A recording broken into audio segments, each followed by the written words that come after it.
Finger knitting is a very old practice. It actually, they think, predates knitting with needles, and it is also a very simple practice. It's a good way to introduce children or people who are new to the craft to knitting.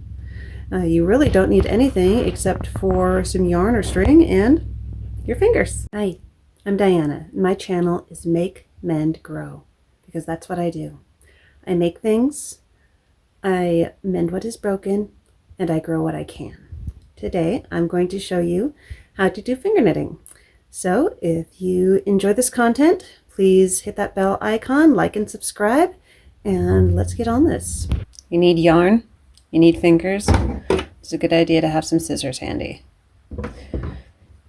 This is a great project to do if you have little kids, if you are new to fiber arts, anything like that.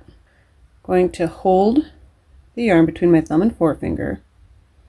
I'm going to go under my first finger, over, under, over. And I come around and I reverse the process. Over, under, over. Now, when I do that, I'm going to take this little tail and go around it because this will help secure it. And you'll see what I mean in a minute. And once again, go under the first finger, over the middle, under, over, and you come back and reverse it.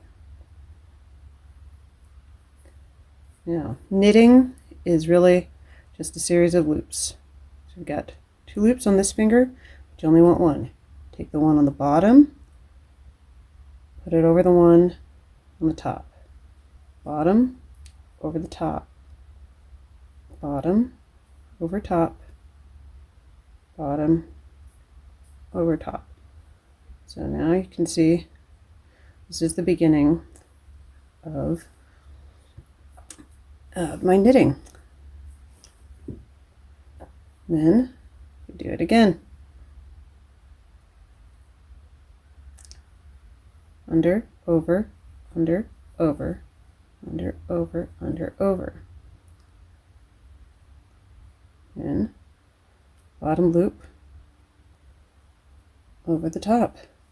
And that really is the gist of it.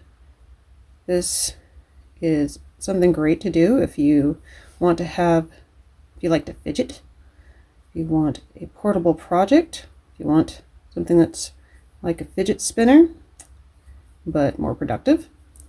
Periodically, you'll want to press your knitting down. Over time, this will feel, at first this will feel weird, but over time, it'll feel a lot more natural and you'll kind of get the hang of it. But, yeah, you can see what we got. Now, if I wanted to change the color, I'd snip that. Actually, several ways to change a color. One easy way is to just tie a knot right here. If you're doing it with kids, that's what I would do, tie a square or an overhand knot. But if you want to be a little more fancy,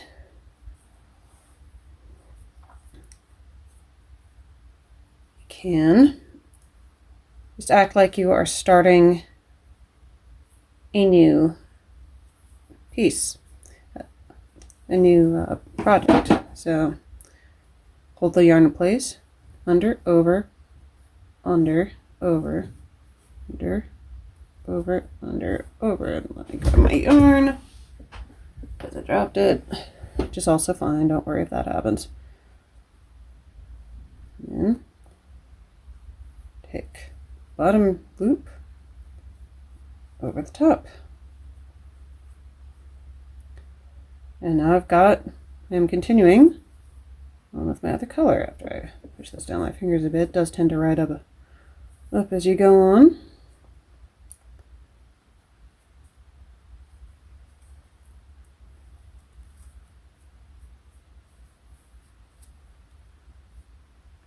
Now, One of the nice things about finger knitting is that besides being very portable, all you really need to carry around with you is your yarn.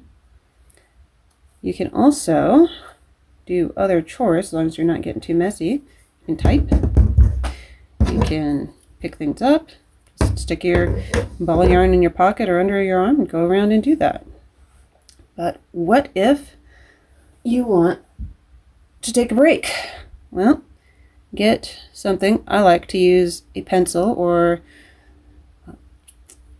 something similar. Just put it through the loops to hold them. You can also use a safety pin, by the way. Same idea. Anything that'll hold these in place, keep them in order, and keep them from unraveling.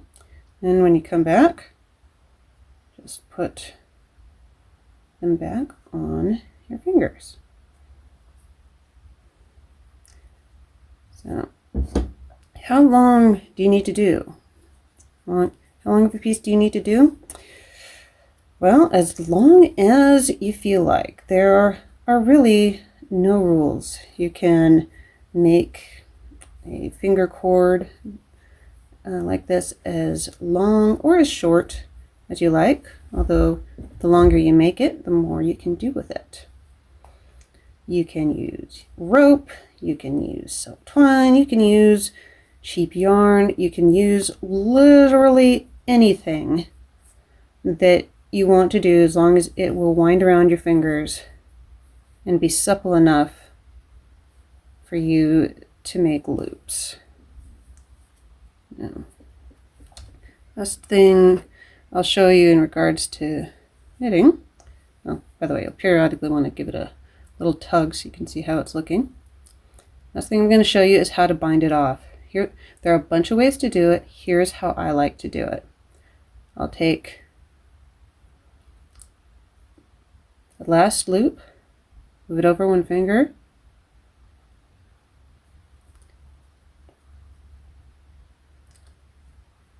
and pull the loop through. Put that next loop onto my next finger, and instead of going over, I pull the bottom loop through.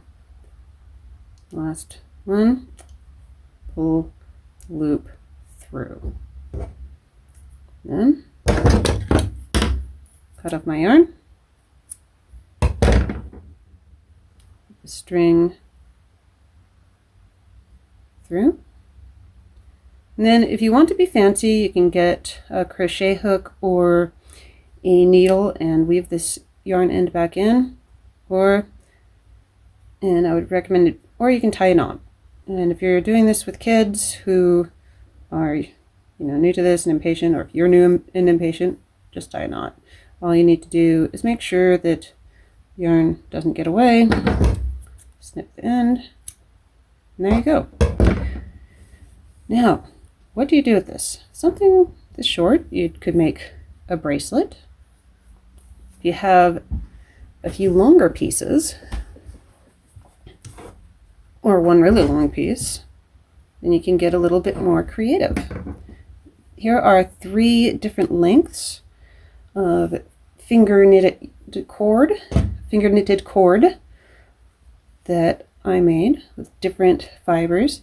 You can kind of see the difference that the fiber can make. This one, how a thicker, softer yarn or a textured yarn will make a different cord than a smooth and thinner yarn.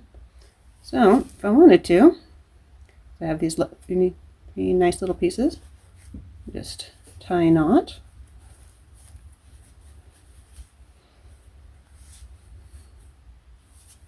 Give it a good tug so it's secure. And then braid them.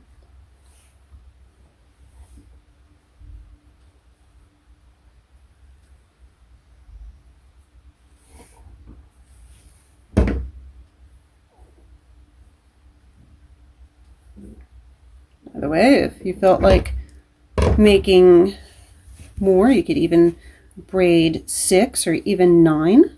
Nothing says that you can only braid one of each. I finish braiding it, I'll tie a knot at the other end and I'll show you what it looks like when I'm done. And here we go. So I have a much thicker, very sturdy and soft length of braided finger knit cord here. And I could use it as a necklace, as a skinny scarf, could use it as a belt or maybe a strap for a bag. Really, the possibilities are endless. I could sew it to itself in a spiral to make a mat. I mean, really, or a little rug. Really, the possibilities are only limited by your imagination here. And that's all for now. I hope you enjoyed finger knitting with me. And if you enjoyed this content, like and subscribe so that you won't miss any new videos. And I'll see you next time on Make, Mend, Grow. Bye for now.